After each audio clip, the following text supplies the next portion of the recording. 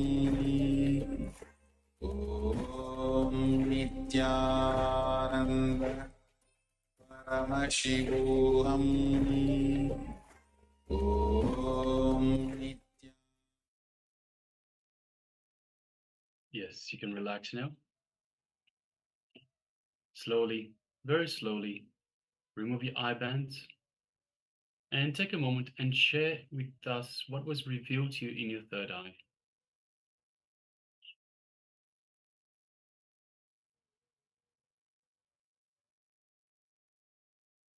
And all the Paramashivoham Level 1 and Paramashivoham Level 2, as both of us are joining us for this power manifestation. So you can share in the Zoom chat, all the Paramashivoham Level 1 and Level 2 participants. You can share in the respective Zoom chats. And all the participants on YouTube, please share on the YouTube chat. We are manifesting the powers of third eye, seeing picture blindfolded. So any detail that you saw through your third eye, just share it, whether you heard it as a sound, you had some smell of something, you had some visualization, you had some imagination, or you had some images in front of you, or you just had something black. Take a moment to share what was revealed to you.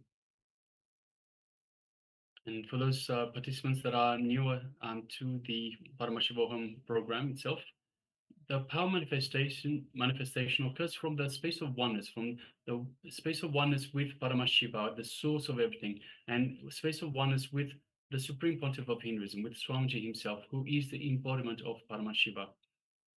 So we do not engage the mind. We do not. So don't have any self-doubt. Whatever is being shown to you in your third eye, don't engage the mind. Don't have any thoughts. Don't have any self-doubt. Just anything you see, pen it down. Anything that you experience, pen it down.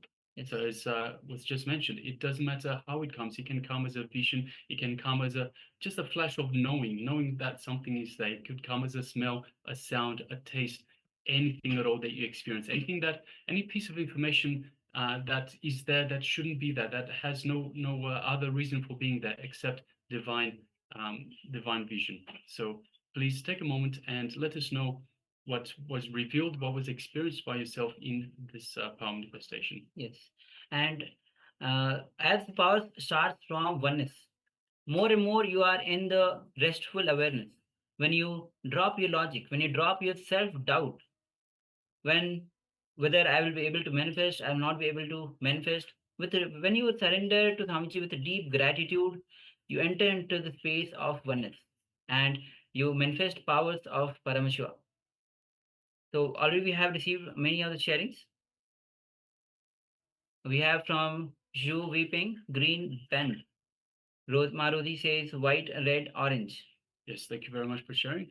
We have Ma Ananda Agora Rupini that shares coffee, orange, green grass, mountains, and rivers. Yes, thank you very much for sharing, Ma. Yes. Ma Agamapriya says Durga, yellow, black. Thank you, Ma, for sharing. And we have Ma Swilang Nitya Shanta Yogmani says circle, green, and white. Okay, thank you, Ma, for sharing. Yes, thank you all for sharing. Now, shortly we'll be moving on to the verification stage. If you still want to share, you can still go ahead. And we'll be addressing the sharings in a moment. Right now, we are displaying the image that we displayed for you earlier.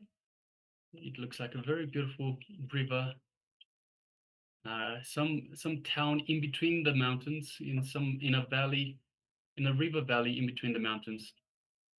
Looks like a very, very beautiful scene. So we have lots of trees, we have the water, we have some bridges, we have lots of buildings. You can see in the background some ice-capped mountains, snow on the mountains. So yes, a very nice image throughout. Yes. All right, so let us have a look. So Mark Shu Weiping says green bend. So the river itself has a bend in it, and there's lots of green. Even the water itself looks a little bit greenish. So yes, thank you very much for sharing, Ma, and congratulations for manifesting this vow. And Ma Rosie says white, red, orange. We definitely have the whites. If many of the buildings itself have the color white and red. So you just look at the top of the roof.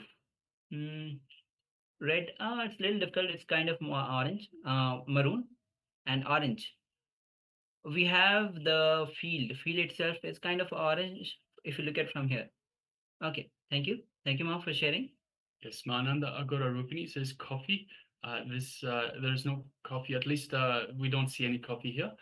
Orange, so there are shades of orange and maroon and brownish red. Green grass, we have a lot of green, and I think we can see some grass in there as well, some grassland. Mountains, definitely have mountains, and river, definitely have the river right in between the mountains. So congratulations, Ma, well done. Congratulations for manifesting this power. Yes. And Ma Agamaria Priya says Durga, yellow and black. So we definitely have the black. Ma Durga, yellow. And definitely we have the yellow. Okay. Thank you, Ma, for manifesting and sharing this.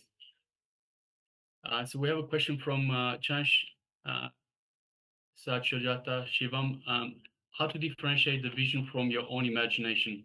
So whenever a vision comes, it comes as a flash. It comes just something that, as I mentioned just earlier, it comes as something that, a piece of information, a piece of information that shouldn't logically be there. Imagination usually gets developed. It gets you start thinking about one thing, then another thing, and you start building the imagination. So you'll find that you are a lot more involved in the imagination. When it comes as a vision, it will be just a flash of information. Yes. So with this, let's get ready for the second round of the power manifestation. And we have Shi Lang, who says circle, green and white. So definitely we had the greens, it's filled with green and white. And if you can see a little closer, even the tree shape, the curve, it is circle. So thank you, Ma. Si Lang Ma Nitya Shanta Yogamai, Ma. Yes, thank you to all participants for taking part in this power manifestation. Let's go for the second round. So let's just all get ready and do it all again. So requesting once again, participants, sit comfortably with your head, neck, and spine in a straight line.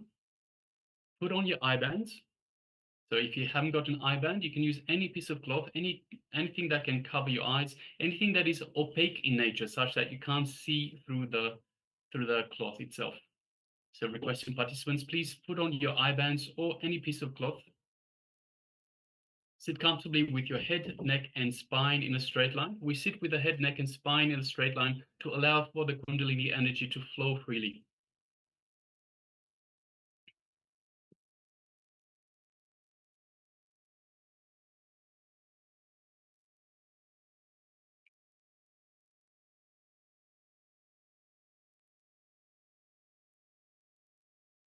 So just waiting on some of the participants to put on the eye bands.